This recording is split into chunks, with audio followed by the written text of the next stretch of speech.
राधे राधे प्रिय दर्शकों, जिंदगी का सफर चैनल में आपका स्वागत है। सुंदर नगर नामक कॉलोनी स्टेशन से आधे घंटे की दूरी पर थी। यदि कोई बाइक या ऑटो से सफर करता तो 10-15 मिनट की दूरी पर काफी था। सुंदर नगर नामक कॉलोनी में एक एक से अमीर और वीआईपी लोग रहा करते थे। वहां पर एक एक से अच्छी अच्छी बिल्डिंगें बनी थी। उसी कॉलोनी में रहा करते थे एक स्कूल मास्टर रिटायर शिवाकांत जी। शिवाकांत जी की उम्र अब 65 से भी ज्यादा हो चुकी थी। शिवाकांत जी के परिवार में दो बेटा और उनकी बहुएं, उनकी पत्नी रहा करती थी। शिवाकांत जी अपने बेटों को अपने ही स्कूल की कमाई से इतने अच्छे से संस्कार और पढ़ाया लिखाया, लेकिन समय के साथ साथ उनके बेटे उस गांव को छोड़कर यानी कि सुंदर नगर को छोड़कर शहर में चले गए। शहर में नौकरी ढूंढा और दोनों बेटे अलग अलग शहर में जाकर बस गए। दोनों बेटों के छोटे छोटे बच्चे थे जो अब स्कूल भी जाया करते थे, मतलब कि अपनी दुनिया बसा लिए थे। जब से वह शहर गए थे सिर्फ कभी कभी फोन पर ही बातें हुआ करती थी, लौट कर घर नहीं आते। लेकिन शिवाकांत जी को बेटे और बहू की इतनी जरूरत नहीं थी। दोनों पति पत्नी एक दूसरे का ख्याल रखते, एक दूसरे का सुख दुख बांटते और अपनी दुनिया में खुश रहते। बच्चों की परवरिश, नौकरी, इन सब चीजों में शिवाकांत जी और उनकी पत्नी एक दूसरे को जो समय नहीं दे पाए थे, आज उस समय का वह अच्छे से सदुपयोग कर रहे थे। लेकिन किस्मत ने कुछ और ही लिखा था। 1 साल पहले शिवाकांत जी की पत्नी इस दुनिया को छोड़कर चली गई। तब से शिवाकांत जी काफी अकेले पड़ गए। उनको वह घर अब बहुत ही डरावना और खाली लगने लगा था। शिवाकांत जी को हर जगह अपनी पत्नी की यादें दिखाई देती। किचन में जाती तो बेडरूम में जहाँ भी वह बैठते, उनकी पत्नी की यादें उनका पीछा नहीं छोड़ती थी। शिवाकांत जी कई कई दिनों तक तो अपने लिए किचन में खाना बनाने नहीं जाते। पड़ोसी अच्छे थे, जब उनको पता चलता तो कोई न कोई अपने घर बुला कर ले जाता और उन्हें खाना खिलाता, या कि फिर बच्चों से खाना भेज दिया करते थे। ऐसे ही दुख भरे दिन साल भर गुजर गए थे। शिवाकांत जी की एक बार तबीयत खराब हुई। 10 दिन हो गया बिस्तर से नहीं उठे। पड़ोसी एक एक करके उनकी देख रेख करने आते, खाना लाते। पड़ोस की औरतें बेटियां आकर उनके घर की साफ सफाई कर जाती। लेकिन रोज रोज कौन पड़ोसी इतना साथ देता है। जब अपने खुद के दो दो बेटे हैं तो उनकी भी जिम्मेदारी बनती है। यही बात अब पड़ोसी कहने लगे थे, शिवाकांत जी, दो दो बेटे और बहुएं हैं, अब आपको कुछ करना चाहिए। दोनों बेटे और बहू में से किसी को यहाँ बुला लो, या कि फिर आप उनके पास खुद जाकर रहने लगे। शिवाकांत जी जानते थे कि उनके बेटे सिर्फ दिखावे के लिए उन्हें कहते हैं, पापा अकेले हो गए हो तो हमारे साथ रहने क्यों नहीं आ जाते। लेकिन कभी कोई बेटा उन्हें आकर ये नहीं कहा कि पापा आज चलो, मैं आपको लेने आया हूँ, या कि आपके लिए टिकट भेजा हूँ। बस ऊपर ही ऊपर फॉर्मेलिटी अदा करते रहे। इसीलिए शिवाकांत जी खुद से आगे बढ़कर बेटे और बहू के पास जाने की हिम्मत नहीं की। लेकिन अब शिवाकांत जी बूढ़े और कमजोर हो चुके थे। अब उन्हें सहारे की जरूरत थी। उन्होंने अब एक दिन अपने बड़े बेटे से कहा, बेटा अब तुम लोग घर वापिस आ जाओ, मुझे भी तुम लोगों की जरूरत है। अब मुझसे 2 रोटी बनाकर खाना, घर के काम करना नहीं होता। बड़े बेटे ने कहा, पापा हमारा बेटा शहर में पढ़ रहा है, हम अपने बेटे की पढ़ाई छुड़वाकर कैसे आ जाएं? और फिर हमारी नौकरी है, इतनी खेती किसानी भी नहीं है कि हमारा घर चल सके। पिता ने कहा, तो क्या करे बेटा, अब मुझसे नहीं होता। दो दो बेटों के रहते हुए, दो दो बहुओं के रहते हुए मैं गांव वालों से एक एक रोटी खाता हूँ, वो तो अच्छे हैं हमारे पड़ोसी, जो हमारे लिए कोई सुबह तो कोई दोपहर कोई शाम ला कर दे देता है। आज साल भर हो गया, अब यह सब अच्छा नहीं लगता बेटा। अपनी औलाद होते हुए भिखारियों की तरह दूसरों के घर पे रोटी की आस करना। बड़े बेटे कहता है, पापा आप छोटे भाई से बात करके देखो, शायद वह आकर रहे। फिर से पिताजी ने छोटे भाई से भी बात किया। आजा कमलेश, तू अब यहाँ रहने आजा। खेती किसानी है, घर है, अब यहीं रह। और तेरी बहू मुझे भी दो रोटी बनाकर देगी। लेकिन छोटे ने तो सीधे से ही मना कर दिया। नहीं पापा, मेरी पत्नी तो शहर की है, वह तो बिल्कुल गांव में रहना पसंद नहीं करती। और फिर अभी मेरे छोटे छोटे बच्चे हैं, उनका भविष्य बनाना है। आपके उस सुंदर नगर में है ही क्या जो मैं वहां रहने आ जाऊं? मुझसे नहीं होगा। आप भैया से बात करो। पिताजी ने कहा, भैया से बात कर चुका हूँ, वही जवाब मिला है जो तू दे रहा है। वह काफी परेशान हो गए। फिर एक दिन बड़े बेटे से फिर से कहते हैं कि कुछ करेगा। छोटा भाई तो मना कर रहा है, अब मैं क्या करूं? तुम दोनों अगर कुछ नहीं किए तो मैं अपनी सारी संपत्ति बेचकर किसी आश्रम में रहने चला जाऊंगा। बड़े बेटे ने कहा, ऐसा मत करो पापा, यहाँ मैं किराए से रहता हूँ और छोटे ने तो अपना मकान बना लिया है शहर में। अगर आपने बेच दिया तो मैं कहाँ जाऊंगा? बड़ी बहू ने कहा, देखो अगर तुम्हारे पिताजी हमारे साथ रहना चाहते हैं तो उन्हें बता दो कि वह अपना सब कुछ बेचकर हमें पैसा दे दे, ताकि हम भी अपना शहर में घर बना सके। छोटे भाई के पास तो सब कुछ है, उसने अपना खुद का मकान खरीद लिया है, उसकी आमदनी भी अच्छी है। पिताजी यह सुने तो वह अपना बेचना तो नहीं चाहते थे, लेकिन उनकी मजबूरी थी। उन्होंने छोटे से बात किया तो छोटे ने भी कहा, ठीक है पापा, आप सब कुछ बेचकर भैया को ही दे दो। ना तो मेरी पत्नी गाँव आएगी और ना ही आपको अपने साथ रखकर आपकी सेवा करेगी। वह थोड़ा सा खुले विचारों वाली है, वह गांव के लोगों को ज्यादा पसंद नहीं करती। यह मजबूरी थी बेचारे बूढ़े पिता की, आखिर करते भी तो क्या। वह अपना सब कुछ बेचकर बड़े बेटे को दे दिए और उसी के साथ रहने शहर चले आते हैं। बड़े बेटे के पास आते ही कुछ दिनों तक बड़ी बहू उन्हें बड़े प्यार से यही कहती, बाबूजी जाओ, थोड़ा दीपू को स्कूल तक छोड़कर आना, मैं घर के काम निपटा लेती हूँ। पिताजी दीपू से प्यार। दीपू चौथी क्लास में था, मीठी मीठी बातें करता था, इसीलिए दादाजी को उसे छोड़ने में कोई दिक्कत नहीं थी। वह उसे छोड़ने भी जाते और लेने भी। उनकी सारी थकान दीपू के मीठी मीठी बातों से मिट जाती थी। वह दीपू के साथ ज्यादा समय व्यतीत करते। बड़ी बहू उन्हें धीरे धीरे घर के काम बताने लगी थी। बाबूजी थोड़ा सा झाड़ू मार देना, कपड़े लेकर सोफा अलमारी में फटके मार देना, जो भी कचरा धूल रहेगा थोड़ा गीला करके कपड़ा पोंछ देना। बाबूजी सोचते, बैठे बैठे शरीर में तो बीमारी लग जाएगी। बहू कह रही है अपना ही घर है, काम कर देता हूँ। लेकिन बहू अब बदलने लगी थी। पहले बड़े प्यार से यह कहती कि मैं अकेली हूँ, घर का काम ज्यादा है, इसीलिए प्यार से करवाती। फिर धीरे धीरे वह आर्डर देने लगी, पापा बैठे मत रहो, जाओ काम करो। चलो ये शहर है, यहाँ एक लोग के कमाने से नहीं होता। जाओ दीपू को छोड़ना, सब्जियां लेना और जल्दी आना। आप इतना धीरे चलते हो कि एक टाइम तो आपके चलने में ही निकल जाता है। जल्दी आओगे, घर का काम भी करना बाकी रहता है। शिवाकांत जी जितनी बार बहू मार्केट भेजती, बेचारे चले जाते। मजबूर हो गए थे, क्योंकि उन्होंने अपना घर भी बेच दिया था और वह पैसे बड़े बेटे और बहू को दे दिया।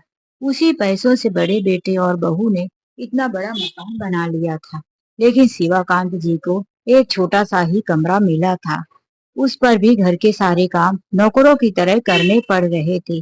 शिवाकांत जी अब सोच रहे थे कि इससे अच्छा तो मैं अपने गांव में ही मर जाता, वहीं पड़ा रहता। यहाँ आकर नौकर बन गया हूँ, यदि कुछ वह कहते भी तो बहू बेटा दोनों कहने लगते, यह शहर है, यहाँ हर किसी को काम करना पड़ता है, यहाँ बैठकर कोई नहीं खाता। वह मजबूर हो गए थे। इतने पर भी बहू को तरस नहीं आया। एक दिन शिवाकांत जी कमरे में सो रहे थे कि तभी उनकी बहू ने जोर से दरवाजा खोला। शिवाकांत जी घबराकर बैठ गए। क्या हुआ बहू, कोई परेशानी है क्या? बहू ने गुस्से से कहा। बाबूजी, परेशानी का कारण तो आप हो। आप ये बताओ, क्या आप भूखे रहते हो? मैं आपको खाना नहीं देती जो आप किचन से खाना चुराते हो। और हाँ, फ्रिज में से मैंने 20 गुलाब जामुन बनाकर रखे थे, उसमें से 2 गुलाब जामुन कम है। आपके सिवा इस घर में एक्स्ट्रा है ही कौन जो चोरी करेगा? ऐसा क्यों करते हो बाबूजी? सेवाकांत जी अपनी बहू की बात सुनकर अबाक से रह गए, शब्द गले में अटक गए। अब यही दिन देखना बाकी था। जो भी बहू देती थी बचा कुचा मैं खा लेता, कभी मैंने किचन में झांक कर भी नहीं देखा। उन्होंने अपने मुंह को खोला और बिल्कुल घबराई सी आवाज में बोले, बहू, यह तुम क्या कह रही हो? इतनी उम्र में तक मैंने कभी चोरी नहीं की। गांव में आज तक कोई मुझे चोरी का आरोप नहीं लगाया, और आज तुम रोटी के लिए चोरी का आरोप लगा रही हो। माना कि मुझे मीठा खाना पसंद है, लेकिन मैं चुरा कर गुलाब जामुन नहीं खाया, और ना ही मैं कभी चोरी कर सकता। चलो रहने दो बाबूजी, झूठ मत बोलो, बड़े बड़ों के ईमान डगमगा जाते हैं। आप ऐसा करोगे तो ज्यादा दिन नहीं चलेगा, समझ गए ना? अब दोबारा मुझे ऐसी शिकायत नहीं मिलनी चाहिए, वरना वापिस आपके गांव ही भेज दूंगी। यह सुनकर शिवाकांत जी सिर पर हाथ रखकर बैठ गए। हे राम, यही दिन देखना बाकी रह गया था। वह बेचारे बहू से कुछ ना कह सके। सोचे सुबह बेटा उठेगा तो उससे बात करूंगा कि यह तेरी पत्नी कैसा आरोप लगा रही है मुझ पर। वह लेटे और सोने की कोशिश करने लगे कि तभी उनका पोता एक पुरानी सी अलमारी जो उनके कमरे में पड़ी थी, उसी के पीछे से निकल कर आया और बोला, दादाजी, लो, मैं आपके लिए 3 रोटियां और लाया हूँ और 2 गुलाब जामुन, चुपचाप खा लो, और सब्जी भी है। मैं देखता हूँ कि आपको मम्मी 2 रोटी देती है, आपका पेट नहीं भरता, आप अपनी उंगलियां चाटते हो, थाली चाटते हो, इसीलिए लो, अब मैं आपके लिए रोज से रोटी लेकर आऊंगा। शिवाकांत जी समझ गए कि इस मासूम ने मेरे लिए रोटी किचन से निकाला है, तभी इसकी माँ मुझ पर चोरी का आरोप लगा रही थी। वह कहने लगे, बेटा, यह तुमने गलत किया, जाओ, मैं तुमसे बात नहीं करता। तुमने चोरी की, चोरी करना पाप होता है। छोटा सा प्यारा दीपू ने कहा, दादाजी, जब आप गीता का पाठ करते हो तो आप उसमें से रोज पढ़ते हो कि किसी के लिए, किसी भलाई के लिए किया हुआ चोरी या झूठ बोलना पाप नहीं है। आपका पेट नहीं भरता, मैं आपकी भलाई के लिए चोरी किया हूँ। आप रोज भूखे सो जाते हो, आपको मम्मी नाश्ता भी नहीं देती। हम सबको बनाकर टिफिन और सुबह का नाश्ता देती है, लेकिन आपको वह बासी रोटी दे देती है। नहीं बचता तो वह भी नहीं देती।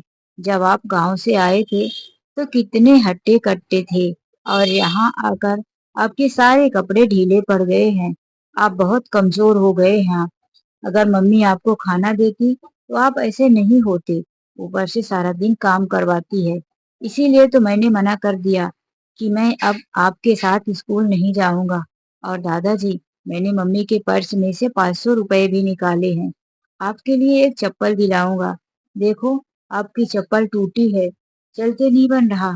आप पैर दबा दबा कर, घसीट घसीट कर उसे से चलते हो। यह सब मुझसे देखा नहीं जाता। यह सुनकर शिवाकांत जी की आंखों में आंसू आ गए। यह नन्हा सा मेरा पोता मेरे लिए कितना सोचता है। ऐसे ही लोग नहीं कहते कि बच्चे धरती पर भगवान का रूप होते हैं। भगवान ने इसे मेरी मदद के लिए ही बनाया है। यह मन में सोचकर मुस्कुरा दिए। लेकिन वह नहीं चाहते थे कि उनका पोता चोरी सीखे। उन्होंने उसे डांटते हुए कहा, बेटा, यह गलत बात है, मैं इसमें से कुछ नहीं खाऊंगा। तुम लेकर जाओ, जहां से लाए थे वहीं रखो, मम्मी को बता दो और सॉरी बोल दो। वह रुआसी सी आवाज में बोला, नहीं दादाजी, मम्मी मुझे मारेगी, मैं नहीं बताऊंगा। आपको खाना पड़ेगा, मम्मी मुझे मारेगी। दादाजी, मैं अब नहीं करूंगा दोबारा ऐसा, एक बार आप खा लो। वह इस तरह से बोल ही रहा था कि उसकी माँ पानी लेने के लिए बाहर निकली थी। किचन में आई तो उसे कुछ आवाज सुनाई दी। वह जब ससुर के कमरे में गई तो दीपू की यह बात सुन ली। नहीं दादाजी, मम्मी को मैं नहीं बताऊंगा, मम्मी मुझे मारेगी। यही सब उसके कानों में पड़ गए। वह गुस्से से अंदर आई। यह दोनों दादा पोते क्या गुल खिला रहे हैं। यह बुढ़ा मेरे बेटे को क्या सिखा रहा है। गुस्से से अंदर आकर वह दीपू को पकड़ ली। क्या नहीं बताएगा? बता मुझे, क्या किया है ऐसा जो मैं तुझे मारूंगी? उसने उसका हाथ पकड़ लिया।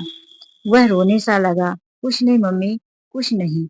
सामने दो गुलाब जामुन और तीन रोटियां रखी थी। वह देखकर समझ गई। अच्छा बाबूजी, तो आप मेरे बच्चे से चोरी करवाते हो। अभी तक तो आप इसे उल्टी सीधी हरकतें सिखाते थे, देहाती भाषा सिखाते थे, और अब चोरी सिखाने लगे। तभी मैं झूठ नहीं बोल रही थी। मेरे किचन से रोटी और गुलाब जामुन गायब था। वह बाहर निकली और अपने पति को आवाज दी, सुनते हो? चलो जल्दी आओ, देखो इधर। जो उसका पति अभी तक सो रहा था, नींद में था, वह भी आंखें मलता हुआ बोला, क्या यार, तुम भी न रात को भी नहीं सोने देती। सुबह जल्दी ऑफिस जाना है। एक बार मेरी नींद टूट जाती है तो फिर ऑफिस का टेंशन, दोबारा नींद नहीं आती। अरे तुम सोना छोड़ो, यहाँ हमारा घर बर्बाद हो रहा है और तुमको नींद आ रही है। जोर से बहू चिल्लाई तो वह भी आंखें मलते हुए पिताजी के कमरे में आया तो बोला, ऐसा क्या हो गया जो तुम रात को ही सर पर पहाड़ उठा ली? क्या हुआ बताओ? ये देखो। उसने रोटी और गुलाब जामुन की तरफ इशारा करते हुए कहा, देखो, तुम्हारे पिताजी मेरे बेटे से रोटी और गुलाब जामुन चोरी करवाते हैं। मैं तुम्हारे पिताजी को भूखा रखती हूँ क्या? अगर पेट नहीं भरता तो मुझसे कह देते, मेरे बेटे को क्यों बर्बाद कर रहे हैं। मैं उसे शहर के सबसे अच्छे इंग्लिश मीडियम स्कूल में पढ़ा रही हूँ ताकि उसका भविष्य अच्छा हो सके। आप लोगों के जैसा देहाती गवार ना बन पाए। वह गुस्से में अपनी हद पार कर चुकी, बहुत चिल्लाई। उसके पति ने भी देखा कि रोटी और गुलाब जामुन तो सच में पड़ा है। उसने भी बोला, क्या बाबूजी, अब आप इतना गिर गए हो कि रोटियां चुराने लगे हो? यह सब अच्छा नहीं है। आप तो दीपू को बर्बाद कर देंगे। बाबूजी, आप इससे कह देते, क्या यह आपको खाना नहीं देती? पत्नी की तरफ इशारा करते हुए बोला। सर झुकाए हुए बैठे से रह गए, कुछ नहीं बोल पाए सिवा काम की। वहीं बेटे को एक थप्पड़ गाल में मारी और खींचते हुए उसके कमरे में ले गई। बेड में पटक दिया। आज के बाद तू दादाजी के पास नहीं जाएगा। अगर तुझे दादाजी से बातें करते या कमरे में जाते हुए देखी तो तेरे हाथ पैर तोड़ दूंगी। चल, तू अपने कमरे में ही रह। और इनको भी कितनी बार मना किया कि बेटे से दूर रहो। स्कूल छोड़ने को बोलूं तो उसमें बीमारी आ जाती है। उल्टी सीधी बातें सिखाने में बड़ा मजा आता है। मुझसे बड़ी भूल हो गई जो मैं अपने ऊपर यह गला पाल ली। खूब गुस्सा करी और कमरे में जाकर भी गड़बड़ाती रही। उसका पति बोला, सो जा, सुबह देखते हैं क्या करना है। दूसरे दिन सुबह वह जल्दी उठी और फिर उसी बात को लेकर बढ़ चढ़कर बोलने लगी, तुम अपने पिताजी को ले जाओ, गांव छोड़कर आओ। अब मैं उन्हें यहाँ एक दिन नहीं रख सकती। मेरे बेटे की जिंदगी बर्बाद कर देंगे। बेटा बोला, कहाँ जाऊं छोड़ने? गांव का घर तो हमने बेच दिया है। अब गांव वाले हम पर थूकेंगे, किसके घर पर छोड़ूं? छोटे भाई ने तो पहले से मना कर दिया कि ना मुझे संपत्ति चाहिए, ना मुझे पिता चाहिए। तुम ही तो संपत्ति की लालच में उन्हें यहाँ लेकर आई थी। वह कहने लगी, मुझे नहीं पता था कि तुम्हारे पिता की ऐसी हरकतें हैं। तुम अपने पिता को ले जाओ, चाहे जहां छोड़ो, किसी वृद्धा आश्रम में छोड़ दो। ऐसा ही करो, बस हमारा पीछा छूट जाएगा। वृद्धा आश्रम का नाम सुनकर उसके भी दिमाग में आया कि हाँ, रोज की खिटपिट से मैं भी परेशान हो गया हूँ। क्यों ना इन्हें किसी वृद्धा आश्रम में ही छोड़ दो।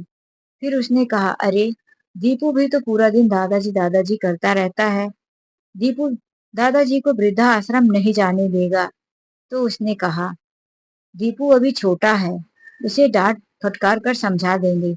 लेकिन अगर बड़ा हो गया और इस तरह से चोरी किया, अपने दादाजी के नक्शे कदम पर चला, तो हमारा इकलौता बेटा अपनी जिंदगी बर्बाद कर लेगा। तुम कुछ मत सोचो, तुम अपने पिताजी को वृद्धाश्रम छोड़कर ही आओ। दोनों बेटा और बहू ने मन बना लिया। दीपू को नहीं बताया। उन्हें ले जाकर वृद्धा आश्रम छोड़ने की तैयारी बनाने लगे। 2 दिन बाद जब शिवाकांत जी को वृद्धा आश्रम जाना था, तो उन्होंने पूछा, मुझे बाहर क्यों भेज रहे हो? आखिर वृद्धा आश्रम जाने का क्या कारण? मैंने चोरी नहीं करवाई और दीपू भी ऐसा नहीं करेगा। अच्छा लड़का है, मैंने उसे समझा दिया है। एक बार उसकी गलती माफ कर दो। लेकिन बेटे ने कहा, पापा मुझे कुछ दिनों के लिए विदेश जाना है और वहां मैं 6 महीने के बाद ही वहां से लौट कर आऊंगा। हम तीनों का वीजा मिल गया है, आपका नहीं मिल रहा। आप सीनियर सिटीजन हो, आपकी कुछ रिपोर्ट निकाली जाएगी, चेकअप होगा। तब तक हमारा वहां का मीटिंग और ड्यूटी का टाइम खत्म हो जाएगा, हमारी नौकरी लॉस में चली जाएगी। इसीलिए सारी चीजें 6 महीने में कंप्लीट हो जाएगी, फिर मैं आकर आपको यहाँ से ले जाऊंगा। वह रोते हुए आवाज में बोले, बेटा पक्का 6 महीने बाद आएगा ना मुझे लेने? हाँ हाँ पापा, 6 महीने के बाद आपको भी ले जाऊंगा। वह भारी कदमों दुखी मन से वृद्धा आश्रम में चले गए। इधर दोनों पति पत्नी छोड़कर चैन की सांस ली। दीपू खूब रोता, उन्हें याद करता, मुझे दादाजी के पास जाना है। दादाजी को क्यों छोड़कर आ गए? तो दोनों ने कहा, तुम्हारे दादाजी तुम्हारे अंकल के पास गए हैं। चाचा चाची रहते हैं ना दूर शहर में, उन्हीं के पास हैं। उन्हें भी तो चाहिए, उनके भी तो बच्चे हैं। उन्होंने कहा, हम भी दादाजी के साथ खेलेंगे। दीपू बोला, तो फिर दादाजी को जल्दी ही बुलाना। जब वो खेल लेंगे तो दादाजी मेरे साथ ही रहेंगे। दोनों ने आश्वासन दिया, ठीक है बेटा, जल्दी ही बुला दूंगा, अब तुम पढ़ाई में मन लगाओ, वरना दादाजी लौट कर आएंगे तो उन्हें बुरा लगेगा कि मेरे जाते ही दीपू ने पढ़ाई अच्छे से नहीं की। बेटे को बहला फुसला दिया, मासूम बच्चा था, याद तो बहुत करता था दादाजी को, लेकिन झूठी बातें सुनकर वह सच मान लिया। इधर एक दिन बहू का फोन आता है उसके मायके से। उसकी माँ कह रही थी, बेटी तू और दामाद दीपू को लेकर शाम को मेरे यहाँ खाना खाने आ जा। तेरे भैया भाभी जा रहे हैं विदेश। उनकी विदेश में कंपनी की तरफ से ऑफर है, अब वह वहां शिफ्ट हो जाएंगे। यह सुनकर उसका भी मूड अपसेट हो गया। मम्मी, मेरा भी कितना मन था विदेश जाने का, पर ये है कि इनकी कंपनी बेचती ही नहीं है। पता नहीं किस टाइप के इंजीनियर हैं, कितने बड़े बड़े इंजीनियर हैं, अपना यहाँ का काम छोड़कर विदेश चले गए और यह भी बोलते हैं कि मैं बहुत बड़ा इंजीनियर हूँ। आज तक कंपनी ने इन्हें कोई ऐसा ऑफर नहीं दिया। तो माँ ने कहा, बेटी सब हो जाएगा, पहले तू आ मेरे यहाँ खाने पर। वह अपने पति के साथ वहीं गई।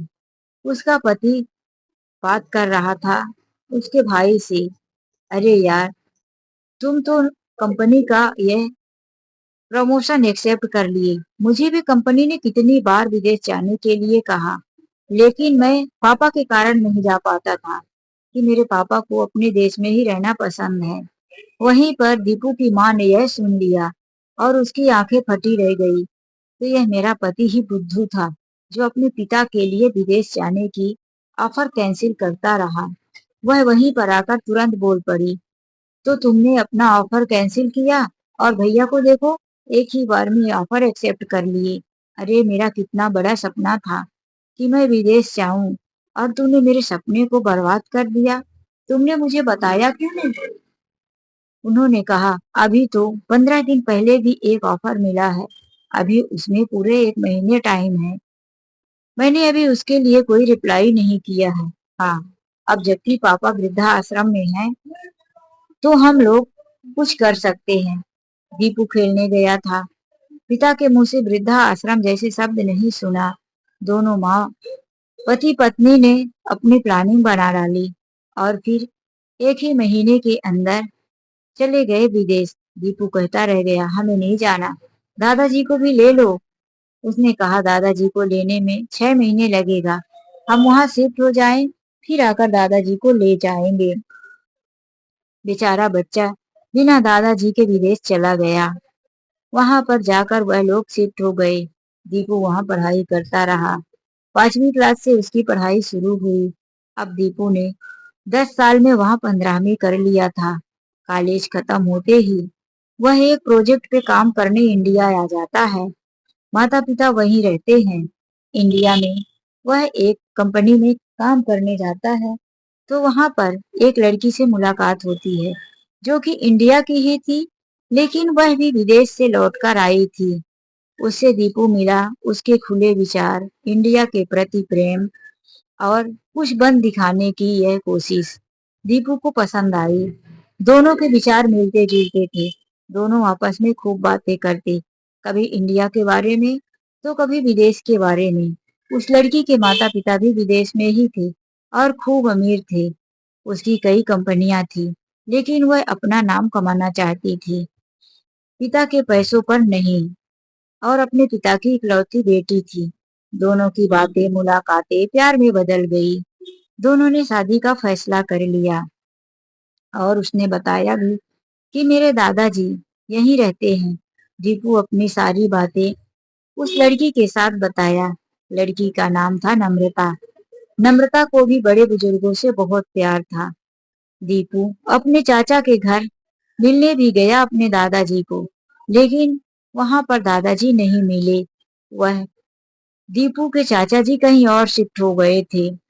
इसीलिए वह वापस जब अपनी मम्मी पापा के पास विदेश गया और कहने लगा कि माँ, मैं दादाजी को मिलने चाचा के घर गया था। चाचा ने अपना घर शिफ्ट कर लिया है। बताओ दादाजी कहाँ है? माँ ने कहा बेटा, अब हम चाचा का पता लगाएंगे तभी तो दादाजी मिल पाएंगे। फिर उसने मिलवाया उस लड़की से।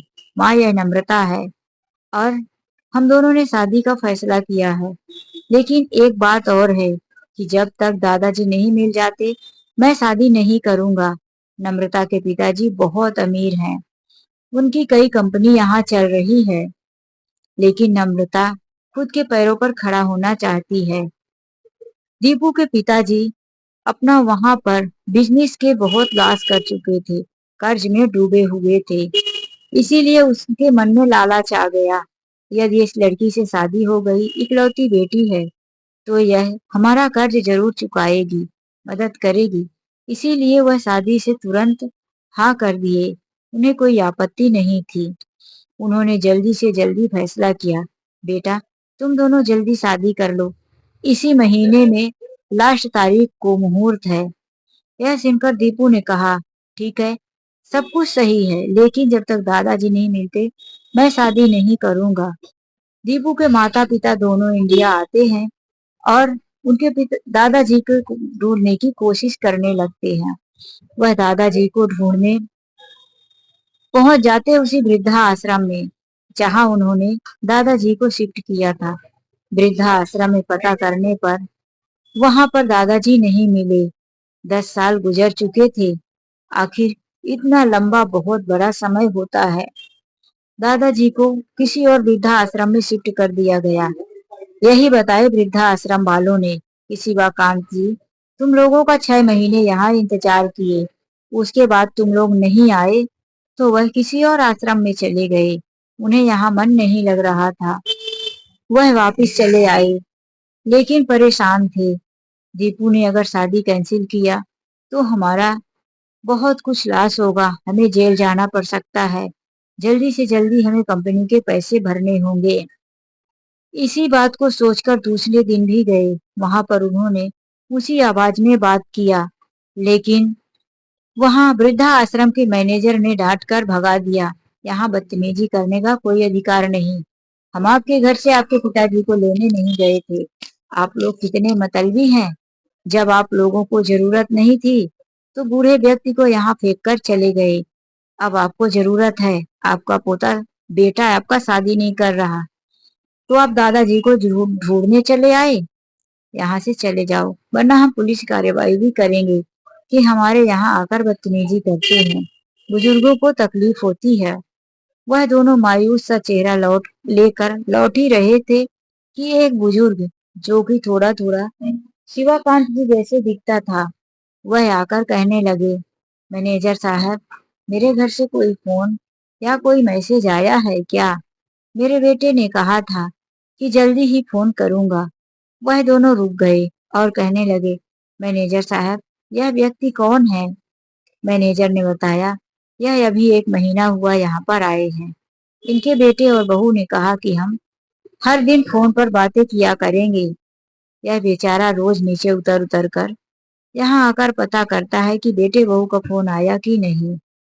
ऐसे ही तुम्हारे पिताजी भी तड़पते रहे, जैसा कि तुम आज इन्हें देख रहे हो। समझ में आया? किसी को अपने परिवार और घर से अलग कर देना कितना मुश्किल होता है। वह दोनों शर्मिंदा हुए, फिर कहने लगे, मेरी मदद कर दीजिए। यह मेरे ससुर जैसे दिखते हैं। मुझे इन्हें अपने ससुर को बनाकर घर ले जाना है। इनसे आप कह दीजिए कि इनके बेटा और बहू लेने आए हैं। मैनेजर ने साफ मना कर दिया कि यह काम मैं नहीं करता, आप लोग यहाँ से चले जाइए। लेकिन वह दोनों उन्हें पैसे की लालच दिए, हम आपको इस काम का 20,000 रुपए देंगे। हमें सिर्फ 1 या 2 दिन के लिए यह बूढ़े व्यक्ति चाहिए। बेटे की शादी हो जाएगी तो इन्हें वापिस हम लाकर यहीं छोड़ जाएंगे। 20,000 रुपए वृद्धा आश्रम की जरूरत के लिए ज्यादा थे, और फिर थोड़े से समय के लिए तो जाना था, और उस बूढ़े व्यक्ति से भी परेशान हो गए थे। वह भी बार बार घर जाने की जिद कर रहा था। इसीलिए उन्होंने कहा, ठीक है, लेकिन आपका काम होते ही इन्हें यहाँ छोड़कर जाना होगा। उस बूढ़े व्यक्ति को लेकर दीपू के माता पिता आ जाते हैं। आज शादी का दिन था। माहौल एकदम गर्मा गर्म था। सब लोग चाय नाश्ते और डेकोरेशन का लुत्फ उठा रहे थे। तभी दोनों माता पिता उन बूढ़े व्यक्ति को लेकर आते हैं और कहते हैं, दीपू, देख बेटा किसको लेकर आए हैं। देखो तो तुम्हारे दादाजी आ गए। दीपू उनकी तरफ देखकर दौड़ता है, दादाजी आप आ गए। लेकिन वह व्यक्ति दीपू को देखकर वह उत्साह और उमंग नहीं दिखाते। वह 2 कदम पीछे चले जाते हैं। तुम कौन हो और मुझे दादाजी क्यों कह रहे? बात संभालने के लिए माँ आगे आकर कहती है, अरे बाबूजी आप भूल गए, यह आपका पोता है दीपू, आप इसे भूल गए। दीपू देख, मैं कहती थी ना, दादाजी भूल गए होंगे। अब तुम बड़े हो गए हो, दादाजी तुम्हें पहचान भी नहीं पा रहे हैं। दीपू ने कहा, दादाजी आपने दाढ़ी क्यों रख ली? आप तो अच्छे नहीं लगते दाढ़ी में, आप बिना दाढ़ी के ही ठीक हो। तो उस व्यक्ति ने कहा, मैं तो हमेशा से दाढ़ी रखता हूँ, आपने मुझे बिना दाढ़ी कब देख लिया? यह क्या मामला है? मुझे कहाँ लाया गया है? मैं किसी का दादाजी नहीं हूँ। दीपू ने माँ की तरफ देखते हुए कहा, माँ यह कौन है? तुम झूठ क्यों बोल रही हो जब यह कह रहे हैं कि यह हमारे दादाजी नहीं हैं? माँ ने घबराते हुए कहा, बेटा यही तुम्हारे दादाजी हैं। तुम्हें अपनी माँ पर यकीन नहीं, पिता पर यकीन नहीं? तो दीपू ने कहा, नहीं, बिल्कुल यकीन नहीं है। आप मुझसे हर वक्त झूठ बोलती आई हैं। दीपू ने तालियां बजाई और कहा, प्लीज बाहर आ जाइए। तभी शिवाकांत जी अच्छे साफ सुथरे कपड़े पहने हुए शान से चलते हुए बाहर आ गए। उन्हें देखकर तो बहू और बेटे की आंखें फटी रह गई। दीपू ने कहा, माँ अगर यह दादाजी हैं तो फिर ये कौन है? दीपू की माँ ने कहा, बेटा ये तुम्हें कहाँ मिले? तुम्हारे दादाजी यही हैं। दीपू ने सारी बात बताई। जब मैं इंडिया आया था तो मैं और नम्रता एक होटल में ठहरे हुए थे। वहां पर मैंने बालकनी से देखा कि कोई बूढ़ा व्यक्ति पार्क में घासें निकाल रहा था। मुझे उन्हें देखकर बड़ा हमदर्दी सा महसूस हुआ। मैं नीचे उतर कर गया तो उन्हें बोला, दादाजी धूप में काम क्यों कर रहे थे? वह उठ खड़े हुए और मुझे पहचान ना पाए। बोले, बेटा पेट का सवाल है, इसीलिए काम करना पड़ता है। मैं देखते ही पहचान गया, यह तो मेरे दादाजी हैं। दादाजी मुझे नहीं पहचान पाए थे।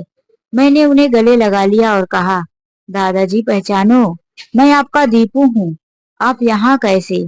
दादाजी खूब रोए और कहने लगे, मेरा दीपू इतना बड़ा हो गया है कि मैं वे पहचान भी नहीं पाया। इन बूढ़ी आंखों में अब वह ताकत भी नहीं रही। बेटा, उन्होंने सारी बात बताई कि किस तरह से तुम्हारे माता पिता उन्हें 6 महीने के लिए बोलकर वृद्धा आश्रम छोड़कर चले गए और कभी लौटकर नहीं आए। वृद्धा आश्रम में पैसे की कमी और वहां के लोगों की जरूरतों को पूरा करने के लिए स्वस्थ व्यक्ति को कहीं न कहीं काम पर भेजा जाता था और जो बीमार हैं बस उन्हें भी आराम करने को दिया जाता। मैं भी बेटा गांव का रहने वाला स्वस्थ व्यक्ति था, इसीलिए मुझे 6 महीने के बाद ही काम पर लगा दिया गया। कभी इस होटल, कभी उस होटल, कभी कहीं, ऐसे ही साफ सफाई में जाने लगा था। और आज भगवान ने तुम्हें फिर से मुझे दोबारा मिला दिया। और वहीं पर दीपू अपने पिताजी को एक दूसरे अच्छे से होटल में ले जाकर रख लेता है। उन्हें अच्छा खाना, कपड़ा सब कुछ दिलाता है, उनका चेकअप करवाता है और फिर विदेश में जाकर मम्मी पापा से दादाजी को मिलने के लिए कहने लगता है। आए हुए मेहमानों में से मम्मी पापा और बेटे की बात सुनकर सब घृणा की नजर से देखने लगते हैं दीपू की माता पिता की तरफ। ऐसे भी माँ बाप होते हैं। दीपू की शादी हुई। शादी होते ही उसने कहा, नम्रता चलो हम और दादाजी और तुम अपनी एक नई दुनिया बसाएंगे। इन झूठे माता पिता के पास कभी नहीं आएंगे और ना ही मिलेंगे। सारा सपना चूर हो गया मम्मी पापा का। दीपू जाने लगा तो माँ ने उसके पैर पकड़ लिए और माफी मांगने लगी, बेटा मुझे माफ कर दे, मैं अब तेरे बिना नहीं रह सकती। तो दीपू ने कहा, दादाजी ने भी ऐसा ही सोचा था कि वह अपने बेटे और मेरे बिना नहीं रह सकते, लेकिन तुमने क्या किया माँ, तुमने भी तो उन्हें वही सजा दी थी। दीपू के पिताजी कहने लगे, बेटा इसमें मेरी गलती नहीं, मुझे छोड़कर मत जा। तेरी माँ के ही नखरे बहुत थे, तेरी माँ ने ही मुझे उकसाया था तेरे दादाजी को वृद्धा आश्रम छोड़ने की। दीपू ने कहा, आपकी भी गलती है पापा, आप चाहते तो माँ को मना भी कर सकते थे, लेकिन आपने वही किया जो माँ ने कहा। अब मैं आपके साथ नहीं रहूंगा, मैं सिर्फ दादाजी के साथ रहूंगा। शिवाकांत जी ने कहा, नहीं बेटा, दोबारा गलती मत करो। जो तुम्हारे माता पिता ने मेरे साथ किया है वही गलती तुम भी करने जा रहे हो। फिर तुम में और तुम्हारे माँ पिता में फर्क ही क्या रह जाएगा। औलाद और अपने घर से अलग होने का दर्द क्या होता है, वह 10 साल में मैंने खूब महसूस किया है बेटा। अब यह गलती तुम दोबारा मत करो। दीपू अपनी दादाजी के बात को कभी नहीं टालता था, उनकी बात मान लेता है। वह मम्मी पापा के साथ रहने लगता है, सिर्फ एक घर में रहता है, लेकिन वह ना तो अपने पिताजी से बात करता और न ही माँ से।